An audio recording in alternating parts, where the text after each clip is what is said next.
YTN 라디오 이주연의 뉴스 정면 승부 4부 이어갑니다. 이번 순서는 한 주간 스포츠 소식을 좀 정리를 해보겠습니다. 이유미 스포츠 평론가 함께 하겠습니다. 안녕하세요. 네, 안녕하세요. 예. 자, 스포츠 소식 손흥민 선수를 빼놓으면은 조금 섭섭하죠. 손흥민 선수의 득점왕 소식을 들은 게 얼마 안 되는 것 같은데 벌써 프리미어 리그가 개막을 하네요. 네. 2022-2023 시즌이 이제 내일 새벽 4시 아스널과 크리스탈 팰리스 경기로 프리미어 리그 10개월간의 대장정에 돌입을 합니다. 네. 대부분 유럽 리그들이 좀 일찍 개막을 합니다. 이번 시즌은. 왜냐하면 2022년 카타르 월드컵이 겨울에 열리기 때문에 11월 중순부터 12월 말까지 유럽 리그가 약 6주간 휴식기를 갖기 때문에 그런 거고요. 네. 이제 국내 팬들은 손흥민 선수가 이번 시즌에 어떤 활약을 할지, 득점왕을 다시 한번 할 수 있을지, 토트넘 성적은 어떨지 이런 것들이 궁금하실 텐데 일단 프리미어 리그는 새 시즌에도 맨시티와 리버풀의 양강 체제가 견고할 것으로 보입니다. 지난 2021-2022 시즌 2연패를 달성했던 맨시티는 네. 이번 시즌 앞두고 이 차세대 월드클래스 공격수로 불리는 노르웨이 출신 1m 95cm 장신 선수인데요. 네. 홀란을 영입하면서 우승 후보 영순이라는 이야기가 지금 나오고 있는 상태고요. 리버풀도 손흥민 선수와 함께 득점왕에 오른 살라가 건재한 데다가 우루과이 신성으로 불리는 이제 우루과이는 우리가 월드컵에서도 만나기 때문에 이 선수를 상대하게 될 겁니다. 네. 최정방 공격수 누네스를 영입하면서 만만치 않은 전력으로 새 시즌에 임하는 상황이기 때문에 과연 이 두 팀의 양강 체제에 손케 듀오와 히샬리송이 가세한 토트넘이 이 양강 체제를 얼마나 균열을 가할 수 있을지 이게 관전 포인트라고 볼 수가 있겠고요. 네. 손흥민과 토트넘은 6일 밤이죠. 그러니까 내일 밤입니다. 11시 영국 런던 토트넘 호스퍼 스타디움에서 사우샘프턴과 첫 경기를 가지게 됩니다. 예. 새로 보강된 선수들 또 어떤 활약을 보일지도 그것도 이제 관심인데 네.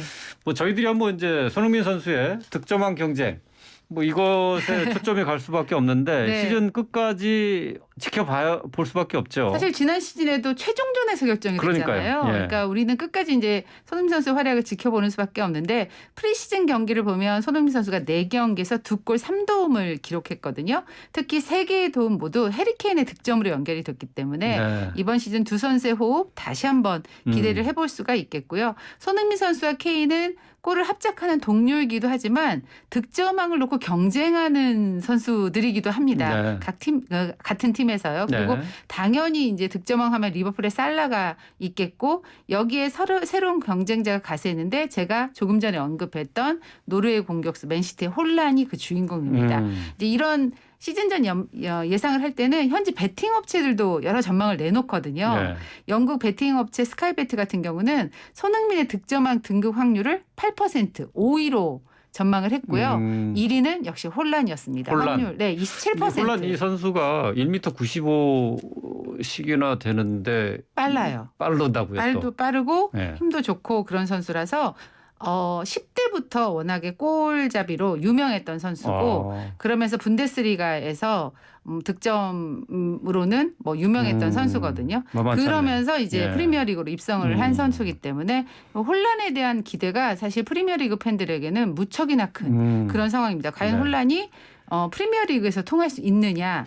근데 사실 데뷔전에서는 약간 기대 못 미친 활약을 했거든요. 아, 그래요? 네, 그렇기 때문에 데뷔전이 이제 프리시즌 경기를 비롯해서 리버풀과 이 FA컵과 우승팀이 경기라는 커뮤니티 실드라는 그런 대회가 있는데 여기에 네. 홀란 선수가 데뷔전을 치렀는데 좀 팬들의는 만족스럽지 못한 그런 활약을 했습니다만 그래요? 예, 그렇지만 이제 시즌이 시작돼봐야 홀란의 진가는 더 나올 수 있으니까요. 제 생각엔 홀란이 아주 재밌는 프리미어리그를 만들어주지 않을까 그런 생각을 저는 한번 해보고 있고요. 네. 근데 손흥민 선수는 무엇보다도 우승이 좀 절실합니다. 독일 분데스리가 함부르크와 레베쿠젠 그리고 토트넘을 거치면서 아직 우승 트로피를 만져본 적이 없고요. 네. 2019-2020 시즌 챔피언스 리그에서는 준우승에 만족해야 했거든요.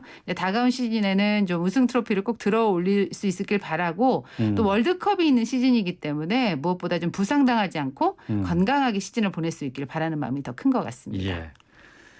뭐 다치지 않고 싸울 수 있어야죠. 네, 그럼요. 그런데 월드컵 출전권이 늘어나면서 우리나라 월드컵 본선 진출이 좀 더 쉬워질 것이다라는 얘기가 있네요. 네, 이제 2026년 월드컵 이야기인데요. 네. 미국, 캐나다, 멕시코가 공동 개최하는 2026 월드컵인데 본선 진출국이 32개국에서 48개국으로 늘어납니다. 이건 이미 좀 결정이 된 상태였고 네. 그래서 이제 아시아 본선 출전권은 4.5장에서 8.5장으로 크게 늘어나기 때문에 어우. 네, 아시아 예선 방식도 달라지고요. 사실상 우리나라, 일본, 뭐 호주, 이란 이런 아시아권 강팀들은 어렵지 않게 월드컵에 가게 될 것으로 보입니다. 그러면서 이제 며칠 전에 아시아 예선 방식이 발표가 됐는데요. 네. 먼저 피파 랭킹 아시아 26위부터 47위 22개 팀이 11개 팀을 가린 1차 예선을 먼저 합니다. 그럼 우리나라는 빠지게 되겠죠. 왜냐하면 우리나라 순위는 아시아에서 좀 높으니까. 그럼 이 팀이 가려지면 아시아 1위와 25위 팀을 더해서 2차 예선을 치릅니다. 그래서 우리나라는 아마 2차 예선부터 치르게 될 것 같고요. 네. 네 팀이 9개조로 편성돼서 각 조 상위 2팀이 3차 예선을 나가고 이제 3차 예선에서는 3개조로 나눠서 또 각 조 1위가 월드컵에 직행하고 3, 4위는 플레이오프를 하고 그래서 조 3, 4위를 해도 플레이오프를 통해서 월드컵을 갈 수 있는 기회가 생기는 거예요. 뭐 예를 들면 카타르는 이제 이번에 월드컵을 개최하면서 월드컵을 나가게 됐지만 그렇지 않다면 쉽지 않잖아요. 그런데 그렇게 따지면 카타르나 뭐 우즈베키스탄이라든지 그동안 월드컵과 인연이 많지 않았던 중국이라든지 박항서 감독의 베트남 이런 팀들은 월드컵을 한 번을 노려볼 수 있는 기회가 생겼다고 볼 수가 있겠습니다. 예. 이제 뭐 월드컵 지역 예선 뭐 마음 졸이지 않아도 되겠네요. 일단 우리로서는 좀 어렵지 않게 월드컵을 가지 않을까. 근데 좀 경기 수가 좀 늘어날 수도 있는 그런 상황이기 때문에 선수들에게는 부담일 수도 있을 것 같습니다. 네.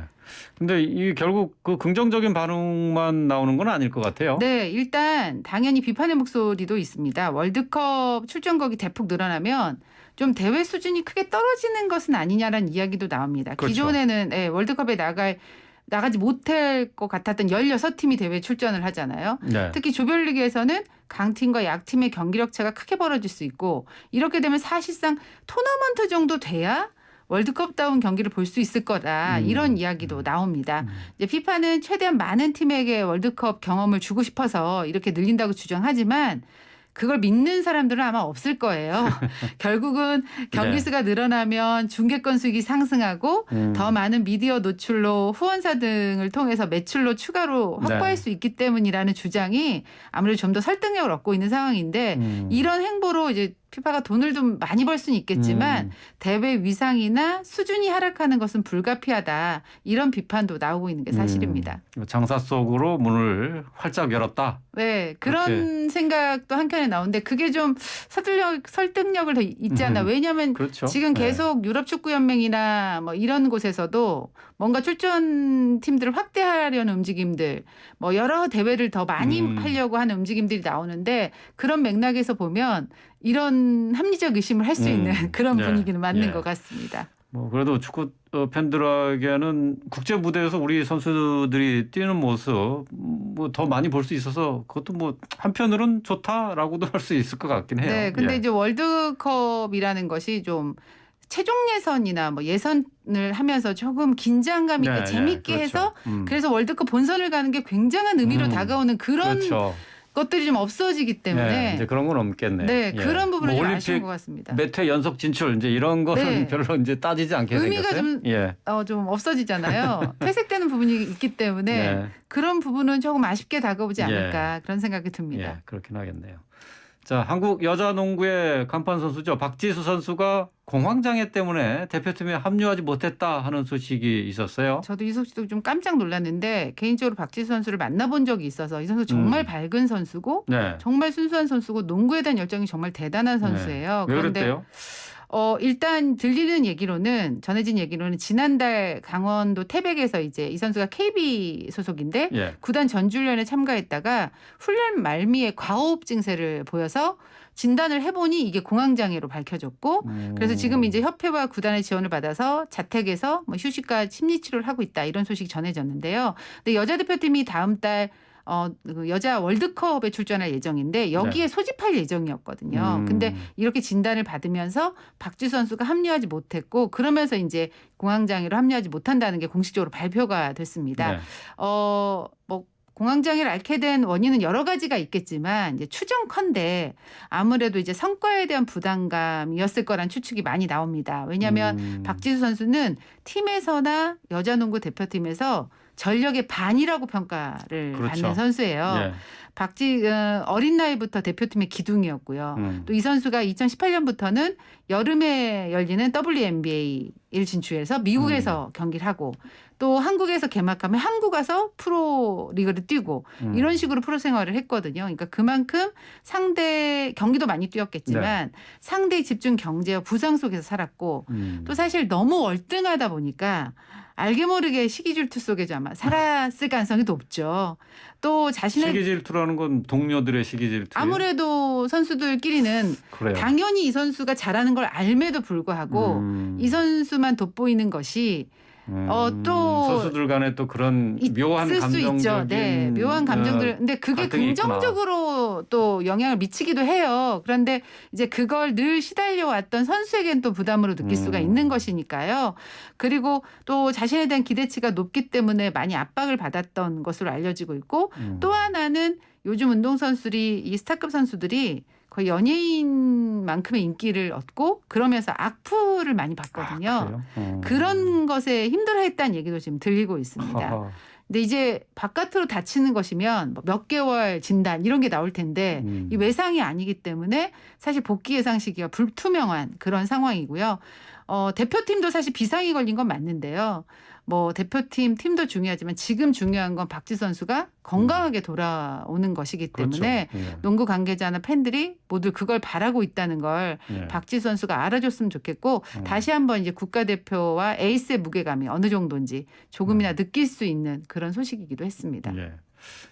별로 그런 거에 영향 받을 것 같지 않아 보이는 선수였는데 네. 그렇지 않았네요. 저도 그런 생각을 했거든요. 근데 알게 모르게 상처들을 많이 받았던 것 같고 그런데 운동선수들이 대부분 그런 뭐 여러 가지 증후군 같은 걸 많이 앓기는 해요. 예를 들면 뭐 스트라이크를 못 넣는 블레스 증후군이라든지 또 골프에서 드라이버 샷만 잡으면 어디론가에 보내는 뭐 입스라든지 네, 이런 정신적인 것들을 많이 겪거든요. 근데 이건 누가 어떻게 해줄 수 있는 방법이 없어요. 그냥 마음 편하게 먹고 계속해서 본인 스스로 극복해 나가는 수밖에 없기 때문에 우리는 그냥 지켜봐주면 되겠다. 그렇죠. 네, 그렇게 생각하고 있습니다. 하루라도 빨리 이제 심리적인 안정을 찾아야 되겠어요. 그랬으면 좋겠습니다. 자, 오늘 소식 여기까지 듣도록 하겠습니다. 이유미 스포츠 평론가였습니다. 고맙습니다. 네, 고맙습니다.